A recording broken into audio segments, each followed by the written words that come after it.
Part 1. The red sun hung low over Viridian Reach, casting long shadows across the rocky surface of the mining colony. Dust swirled in the thin air, catching the dim light like rust-colored smoke. Inside the main habitat dome, Jack Morrow wiped sweat from his brow with the back of his hand and checked the perimeter feed for the third time that hour. He wasn't nervous, just careful. Careful was how you stayed alive on a death world, and Earth, for all its green fields and blue skies, had trained its children well in that lesson. Jack had once worn the uniform of the United Earth Defense Corps, but that was years ago. Now he wore a patched jacket and carried a sidearm not because he liked it, but because Viridian Reach sat on the edge of known space, where treaties frayed and promises broke like dry twigs. The colony itself was small, just under 200 souls digging rare isotopes from the planet's crust, but it mattered. Not for its size, but for what it represented. Humanity's quiet persistence in places others called too harsh, too unstable, too dangerous. Lena Ruiz stood near the comms console, her fingers dancing over the holographic interface. She wasn't a fighter. She studied languages, cultures, the subtle rhythms of alien thought. The Concordance had assigned her to Viridian Reach as a liaison, a bridge between humans and the galaxy's many species. She believed in dialogue, in patience, in finding common ground. But even she could feel the tension thickening in the recycled air. "They're hailing us again," she said, her voice calm but edged with concern. "Cathari patrol vessel Dongfeng. Same message, full inspection under Article 14 of the Outer Colonies Accord." Jack grunted. "They've got no right. We're not smuggling anything, and even if we were, they don't get to barge in like they own the place." "It's not about ownership," Lena replied, turning to face him. "It's about perception. They see us as unpredictable, wild, like animals that haven't learned to sit when called." Jack met her gaze. "Maybe we're just tired of sitting." Outside, the sky darkened as the Cathari ship descended, a sleek obsidian wedge that cut through the atmosphere without a sound. It settled on the landing pad half a kilometer from the dome, its hull shimmering with heat dispersion fields. Within minutes, a ramp lowered, and 6 Cathari warriors marched out. Tall, armored in segmented plates that clicked with each step, their faces hidden behind smooth, featureless masks. They carried no visible weapons, but Jack knew better. The Cathari didn't need guns to kill. Their honor-bound duels often ended with broken spines and shattered windpipes. He stepped out to meet them, hands open at his sides, Lena a few paces behind. The lead Cathari stopped 10 meters away, head tilting slightly. "Human," the alien said, voice filtered through a translator. "You will allow full scan of your facility and cargo holds. Resistance is dishonorable." "We're not resisting," Jack said evenly. "We're asserting our rights. This colony operates under Earth Charter. You want to inspect, you file a request through Concordance channels, not just show up with 6 bruisers and demand entry." The Cathari shifted. "Your words are noise. Your actions will speak." Before Jack could respond, one of the warriors lunged, not at him, but toward the dome's access terminal. Jack didn't move. He didn't need to. The ground beneath the Cathari's feet gave way, not dramatically, just a 3-meter pit, lined with shock-dampening foam and covered by a thin polymer sheet disguised as rock. The warrior dropped with a surprised grunt, flailing for purchase. His comrades froze, scanning the area. No traps were visible, no wires, no alarms. Jack crossed his arms. "See, that's the thing about Earth kids. We don't just dig holes for fun. We dig them for a reason." Lena stepped forward quickly. "This isn't an attack. It's a deterrent. Standard colony protocol for unauthorized approach." "He's unharmed." The lead Cathari stared at the pit, then at Jack. "You set this before we landed?" "Before your ship even cleared the outer belt," Jack said. "We've got motion sensors, thermal cams, and a whole lot of practice dealing with folks who think no is just a suggestion." The trapped warrior climbed out, brushing dust from his armor. He looked shaken, not injured, but unsettled. In Cathari culture, combat was direct, visible, honorable. Ambushes from beneath the earth? That was cowardice, or worse, madness. But Jack wasn't smiling. He wasn't gloating. He just stood there, solid as the rock beneath them, waiting. The Cathari leader turned to Lena. "Your species fights like shadows. You do not meet eyes. You do not declare intent. You orchestrate." Lena nodded slowly. "We survive. That's all." The Cathari exchanged silent signals through subtle shifts in posture. Then, without another word, they turned and marched back to their ship. The ramp sealed. The vessel lifted off, vanishing into the red-tinged sky. Inside the dome, the colonists exhaled as one. Jack walked back in, his boots heavy on the metal floor. Lena followed, her expression unreadable. "You knew they'd try something," she said. "I knew they'd test us," he corrected. "And I knew they'd expect a fight with fists or guns. Not a hole in the ground and a little patience." She looked at him. Really looked. "They'll report this. The Concordance won't like it." "Let them," Jack said, pouring himself a cup of bitter coffee from the dispenser. "Maybe it's time they understood something. We're not trying to conquer anyone. We're just trying to live. And if someone comes knocking with threats instead of questions, well, Earth taught us how to handle that too." Outside, the wind picked up, howling through the canyon walls like a warning. Far above, the Cathari ship jumped to FTL, carrying a message that would ripple across 100 worlds. The humans don't fight. They orchestrate chaos. And somewhere in the dark between stars, the galaxy began to wonder what that truly meant. The news from Viridian Reach spread fast through the Galactic Concordance. It traveled on encrypted channels, whispered in council chambers, and echoed in the quiet corridors of orbital embassies. The Cathari report was short but sharp. Humans had used deception, terrain, and psychological tactics to humiliate a patrol unit without firing a single shot. To the Cathari, this was worse than violence. It was dishonor wrapped in silence. On the Concordance capital world of Velnar Prime, the great dome of the assembly hall shimmered under twin suns. Inside, representatives from 37 species sat in tiered rings, their forms as varied as their voices. Some floated in nutrient tanks, others stood on multiple limbs, a few communicated through scent and color. At the center podium, Councillor Drell of the Veln adjusted his ceremonial robes. The Veln were tall, slender beings with smooth gray skin and eyes like polished obsidian. They valued order above all else. "The incident at Viridian Reach cannot be ignored," Drell said, his voice calm but firm. "Humanity has demonstrated a pattern of irregular warfare. They do not follow the rules of engagement. They do not respect boundaries. They treat conflict like a game with hidden rules."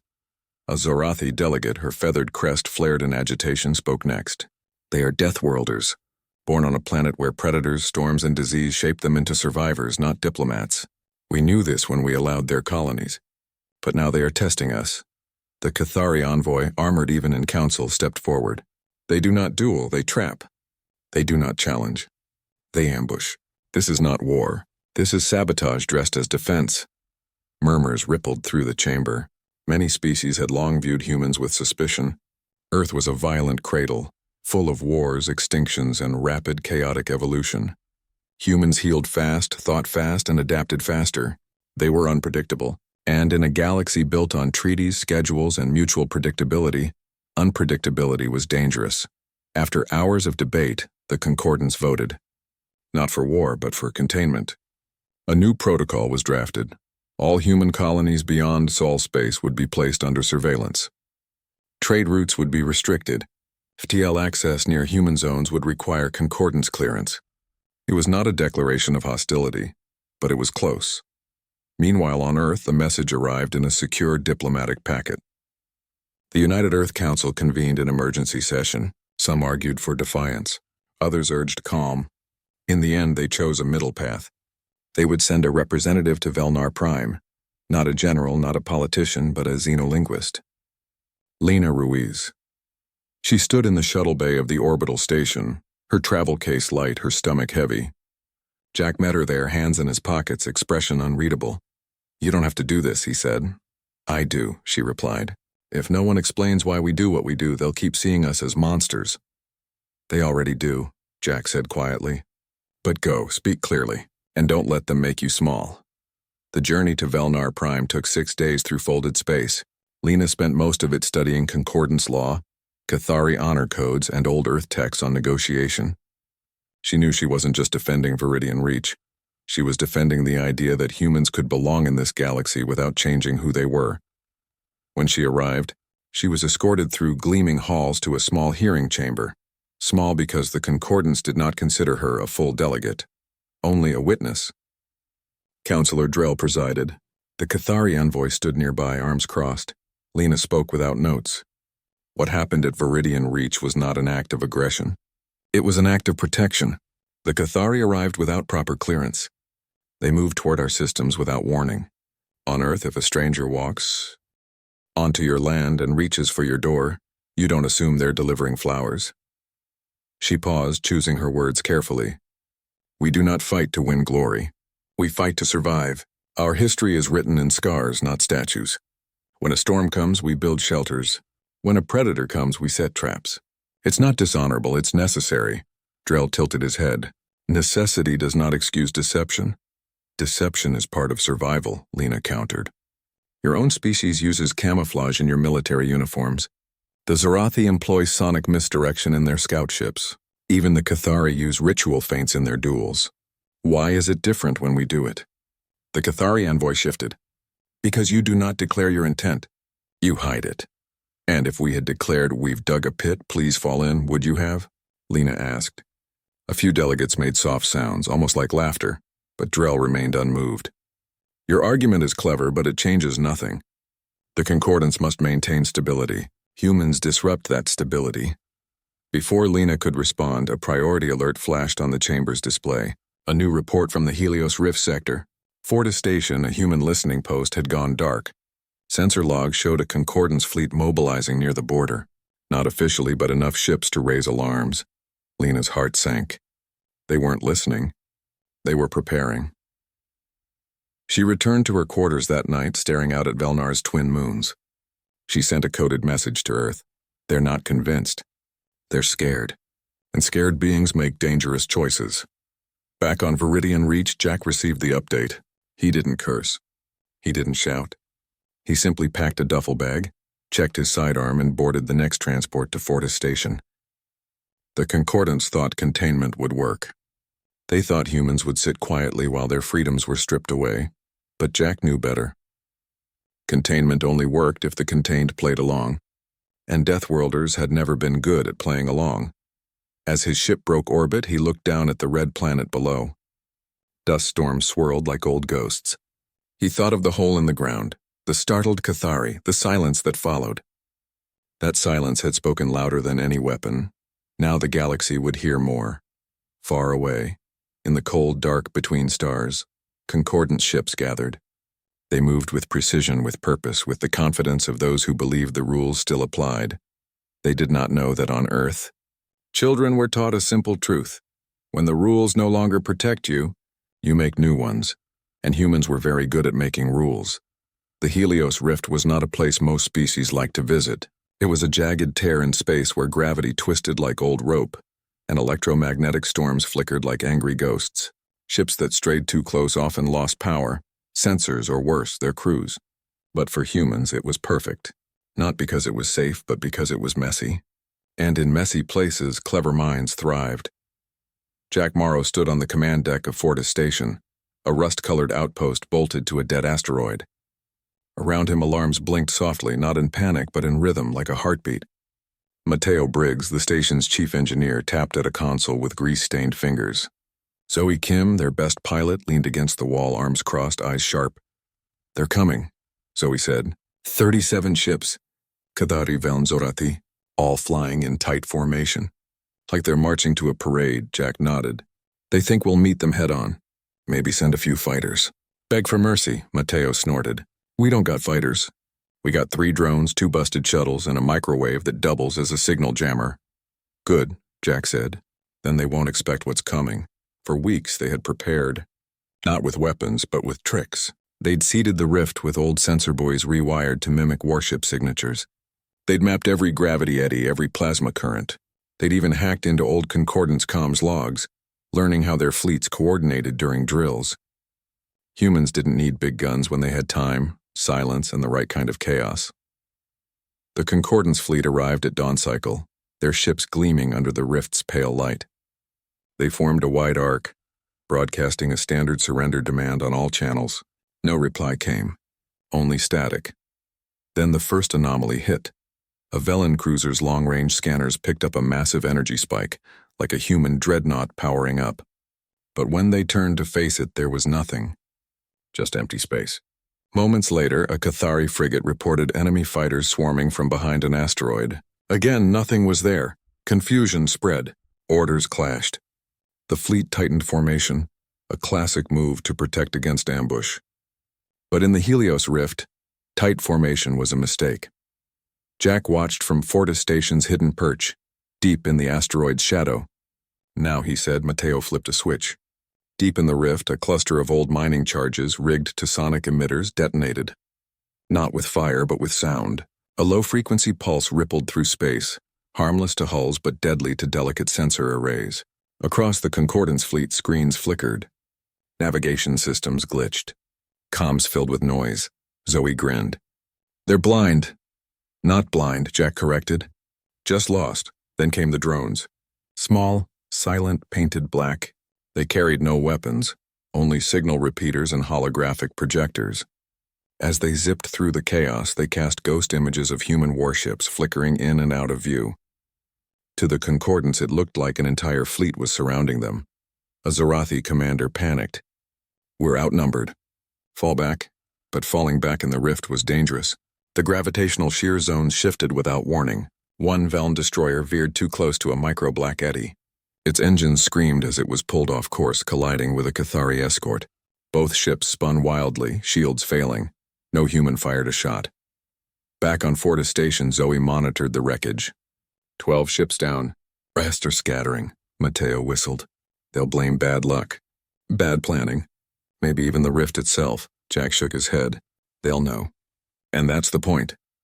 He opened a channel, not to Earth, but to the Concordance emergency band. His voice was calm, clear, and carried no threat. "This is Jack Morrow of Fortis Station. We did not attack you. We showed you what happens when you assume you understand us. You came looking for a fight. You found a lesson." He paused. "Go home. Tell your leaders. Deathworlders don't play fair because fairness gets you killed." Then he cut the feed. In the silence that followed, the Concordance fleet limped away, dragging their wounded and their pride. The humans on Fortis Station didn't cheer. They just went back to work, checking systems, resetting traps, watching the stars. But word spread fast. On Velnar Prime, Counselor Drell stared at the damage reports. 12 ships lost. No weapons fired. No explosions. Just mistakes. Dozens of small, perfect mistakes that added up to disaster. He turned to his aide. How did they know exactly where to push? The aide had no answer. On a Cathari training moon, young warriors gathered around a hollow display of the battle. They watched as their fleet unraveled, not from force but from fear and confusion. One young Cathari whispered. They didn't fight like warriors. They fought like the storm. And on Earth, in quiet homes and crowded bars, people heard the news, not with pride but with quiet understanding. They knew what it meant to survive against odds. They'd done it for thousands of years. Jack stood at the observation window of Fortis Station, watching the last Concordance ship vanish into the dark. Zoe joined him. They'll come back, she said. Maybe, he replied. But next time they'll think twice before walking into our yard. The Helios rift settled back into its usual chaos, silent, shifting, full of hidden teeth. And somewhere in that darkness, humanity's message echoed. We are not your enemy, but do not mistake us for your prey. Because Deathworlders don't need to win the fight. They just need to make sure you never want to start one again. Humiliation burned hotter than plasma in the halls of the Cathari High Command. The loss at Helios Rift was not just a tactical failure. It was a stain on their honor. For centuries, the Cathari had prided themselves on clean combat, clear challenges, and warriors who met death with open eyes. But humans had not fought. They had twisted space, sound, and sense until the Cathari defeated themselves. That was not war. That was madness. And madness could not be allowed to spread. In secret chambers beneath the obsidian spires of their homeworld, the Cathari elders convened. They spoke in low tones, their masks reflecting flickering flame light. One by one they placed black stones into a ceremonial bowl, a vote for the reckoning protocol. When the bowl was full, the decision was made. Total war authorization against species deemed existentially destabilizing. Humanity was now on that list. Across the galaxy, Concordance fleets began to move again, not as a show of force this time, but as hunters. Patrols doubled near human colonies. Trade ships were turned away. Diplomatic channels went silent. The message was clear. Humanity would be contained or erased. But something unexpected happened. While the Cathari sharpened their blades, others began to whisper. The Veln, who valued order, now questioned whether rigid rules could survive against an enemy who rewrote them daily. The Zarathi, masters of aerial combat, studied the Helios Rift footage again and again. They saw not chaos but design, precision, a new kind of strategy. On the fringe world of Tarsus Minor, a small coalition of independent traders, mostly non-concordant species, began sharing data. One of them, a beetle-like engineer named Grill, had intercepted a strange transmission from Earth. It wasn't encrypted. It wasn't hidden. It was just there. A massive data packet labeled "How to Lose Against Deathworlders." Curious, Grill opened it. Inside were field manuals, survival guides, tactics used in Earth's ancient wars, diagrams of trap layouts, psychological profiles of human soldiers, even children's stories about outsmarting wolves and surviving blizzards. Everything was plain, practical, and terrifyingly effective. Grill shared it with others. Soon the file spread like wildfire through back channels, smuggler nets, and academic circles. A reptilian scholar on Cygnus IV translated it into 7 languages. A nomadic fleet of asteroid dwellers printed paper copies and traded them like gold. Species that had never met a human began to understand them, not as monsters but as survivors who turned weakness into weapon. Even some Cathari warriors, young and restless, found copies. They read about guerrilla warfare, about using terrain, about patience over power. One young fighter named Vor secretly practiced setting snares in the training yards. Not to cheat, but to learn. His elders called it dishonorable. But Vor wondered, if honor leads to defeat, is it still honor? Back on Fortis Station, Jack heard rumors of the file's spread. He hadn't sent it. Lena had from Velnar Prime, where she still waited under soft house arrest. Lena had used her access to Concordance archives to compile everything she could about human defense methods. Then, with help from a sympathetic Zarathi aide, she leaked it. Not as a threat, but as a mirror. Let the galaxy see what it means to be born on a death world. The Cathari High Command learned of the leak. They were furious, but they could not unsee what they had seen. Their warriors began asking questions. Why do we always charge head-on? Why must combat be visible? What if the real enemy is not the human, but our own assumptions? Tension grew within the Concordance. The Veln pulled their fleet back from the border, citing strategic reassessment. The Zarathi opened quiet talks with Earth representatives on neutral ground. Even minor species, those long ignored by the great powers, started demanding a voice. If humans could survive without massive fleets or ancient empires, maybe strength wasn't what they thought it was. Jack watched it all from his station, sipping bad coffee and listening to the chatter on open channels. Zoe sat beside him, scrolling through intercepted messages. They're scared, she said. Not of our weapons. Of our minds. Good, Jack replied. Fear keeps them thinking. Thinking keeps them from shooting. Then a new message arrived. Not from Earth, not from the Concordance. From a Cathari vessel. Unarmed, alone, flying under a white banner of truce.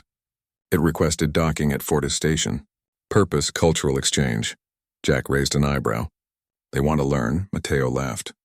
Or they want to see if we really sleep with one eye open. Jack didn't smile. He knew this was the real test. Not battle, understanding. He sent a reply. Docking granted. Bring no weapons. Bring questions instead.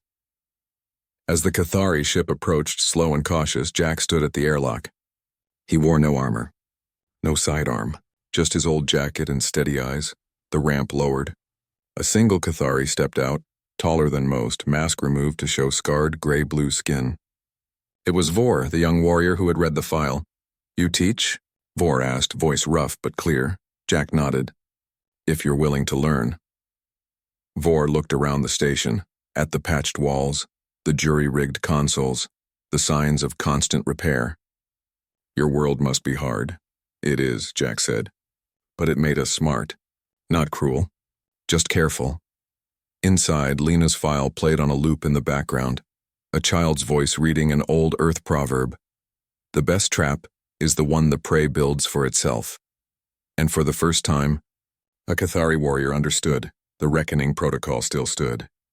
The fleet still waited, but something had shifted. The galaxy was no longer sure who the real danger was, the humans who fought dirty, or the old ways that could no longer protect them. Because when Deathworlders stopped playing fair, The whole game changes. And everyone has to learn the new rules or get left behind. The unarmed Cathari ship stayed at Fortis Station for 17 days. During that time, Vor asked questions, hundreds of them. How do you build a trap that doesn't kill? Why do you hide your strength until the last moment? What does it mean to win without fighting? Jack answered each one not with lectures but with demonstrations. He showed Vor how to read wind patterns to predict movement, how to use silence as a weapon, how to make an enemy doubt their own eyes. It wasn't about cruelty, it was about control. About shaping the battlefield before the first step was taken. Vor listened. He watched. And slowly he began to understand. Honor wasn't just in the strike, it was in the choice not to strike when you could. That was a kind of strength his people had forgotten. When Vor finally left, he carried no weapons, no secrets, just a small data chip with notes from his stay. He returned to his homeworld not as a warrior, but as a student. And students, unlike soldiers, ask hard questions. Back on Velnar Prime, Lena Ruiz was finally allowed to leave her quarters. The Concordance hadn't punished her for leaking the file. They couldn't. Too many species had read it. Too many minds had changed. Instead, they offered her a new role. Lead coordinator of the Xenocultural Exchange Initiative. It was a small title, but it meant something. For the first time, humanity wasn't being judged for how it fought, but for what it knew. She accepted.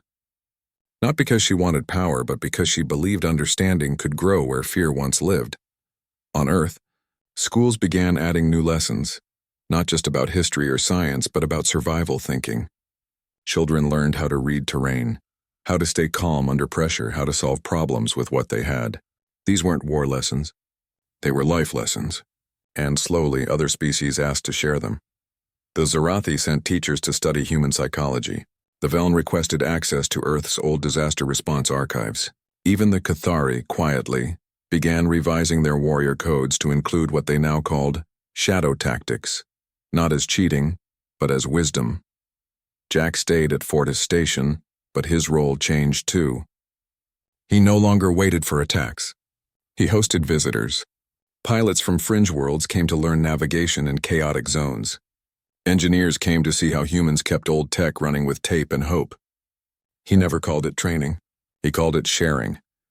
One evening, as the twin stars of the Helios Rift dipped below the asteroid horizon, Zoe joined him on the observation deck. "Feels strange," she said. "No alarms. No fleet on the edge of sensors, just quiet." "Quiet doesn't mean safe," Jack replied. "But it means we bought time. And time is how you build trust," she nodded.